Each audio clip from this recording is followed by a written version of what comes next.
ale dosť. Toto tu nechcem vidieť. Vy sa nebudete takto správať. Hneď si podajte ruky. Takéto vynútené prepáč asi nebude veľmi úprimné však a ani to podanie ruky. Existuje však jeden trik, ktorý vám môže pomôcť upokojiť deti do 1 minúty.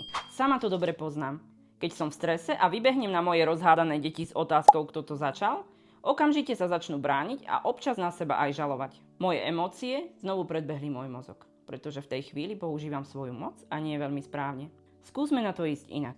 Zoberme si na pomoc kamaráta a aj sa trošku upokojíme, keď ho držíme v rukách, pretože sa ukotvíme. Sadnime si k ním a rozprávajme práve cez tohto kamaráta. Čo sa práve stalo? Vypli sme mod policajta. Upriamili sme pozornosť na to, aby vnímali chcejka a to, čo ich správanie môže priniesť.